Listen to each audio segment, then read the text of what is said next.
we both know, I'm pretty sure I was infertile at like 16, 17, right? My Yeah. autoimmune issues had already been exposing themselves, but like no one, it wasn't horrific. So no one like said, oh, you're super sick, right?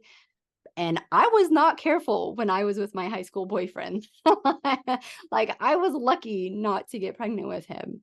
But the fact of the matter is I was already dealing with fertility issues as a young teenager.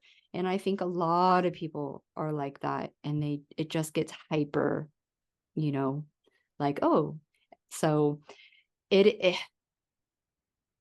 when you surrendered, because that's what they talk about, right? In manifestation stuff. It's that surrender part. Yeah, but I think it's so when women come to me when they have fertility issues, the first thing I check with them is the sun energy. Okay, so Okay. this is my book. So as the book talks about, each planet, there are 10 planets Yeah. in astrology. Sun and moon are considered planets, even though they're not. And each planet talks about is connected to a part of us, a part of our personality, and it has some type of energy. So the sun represents our ego, and the ego produces desires.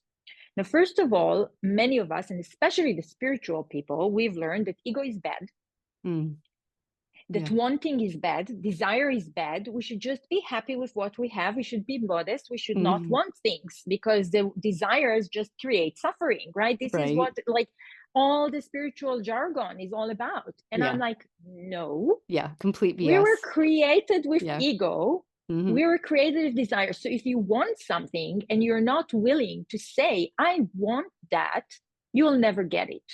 Yeah. So that's like, and so there is the type of people, like that, they come to me like, I'm stuck. And it doesn't matter if it's like their career or like fertility. And then it's like, can you tell me, like, I came here to be a mother, I came here to be fertile, I came here to be successful, and they can't because it's like, there's something blocking them. And then we find out the truth. Another type is what happened to me is that you want something for a long time and you don't get it. And then it's true about love, it's true about children. So if you would ask me before I turned 40 and I got pregnant by mistake, if do you want kids, and I would be like, if I have kids it's fine, if Yeah. I don't it's fine, like, and when women tell me that, and I'm like, okay, let's check it out, and then when we start digging in, we find out that, like they do want it so badly.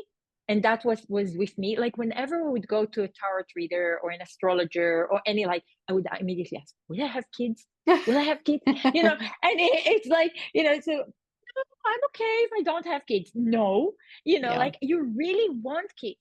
So admitting what we want is super important. And most Mhm. women do not have strong sun energy. Most spiritual people don't have strong sun energy because we're running away from our ego, we're running away from our desires. So Mhm. instead, like, this is one thing that I really do with people is like, okay, let's align you with what you truly want, because we need, when we fake what we, because the desire is still there, it's not gone.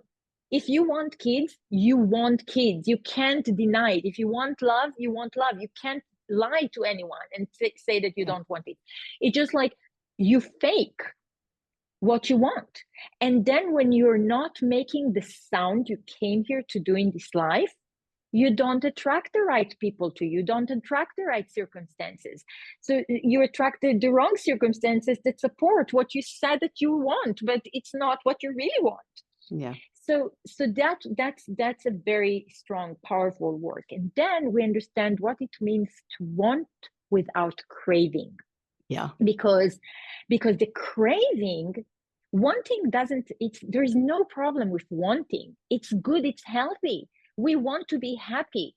Even the Buddhist people, like, there is a purpose for all the Buddhist practices, what they want to be happy. If they didn't have ego, there is nothing to want happiness, Yeah. right?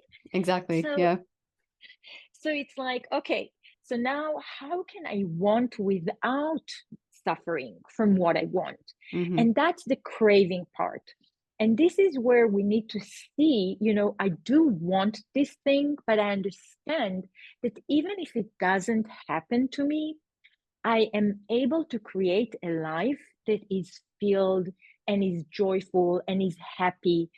I can do, I can't control. Some people cannot have children. That's Yeah. a fact. Yeah. We can't, so does it mean that they necessarily have to be unhappy? Absolutely not. Mhm. There are many people who don't have children or who don't have partnerships who are happier than people who have partnerships and have children. Yeah, yeah, that's true. It's so funny because when I look back at my journey, I applied all these practices unconsciously, right? I didn't have the guidance and support that, and same as you, right? Like we weren't able to articulate what we were doing. But when I moved through my journey, and this is what I always say, is that I wanted to look back at my life and be proud. So like on my deathbed or even at the end of my, fertility journey, right? Because there's going to be a time where it's done. Whether you have kids or not, you are going to stop, that life. And I wanted to look back and just be proud and be happy and be able to walk through life like, yeah, I've got this, right? And the reality is that your children aren't going to bring you the joy you're seeking in the first place. They're not going to fill that void. They're only Exactly. there to fill it up even more, right? So if you don't have that joy, you don't have that love, you don't have that worthiness, you don't have that belief, the children aren't going to come in and fill all that for you. So Exactly. getting that before the children come, and I once again do believe, and my body is completely lit up right now. So I do believe that those children are like, I'm ready to experience this life with just so much abundance in so many different areas, right? And it starts with the mother. And I even think it starts not only with the mother for the children, but also with the father. Sometimes it is, my understanding of what I'm discovering about the feminine and the masculine is that the feminine is the creative, right? She is Mhm. there to create. And when you have that masculine, and we all have it in us, right? We're not just talking about women and men, Mhm.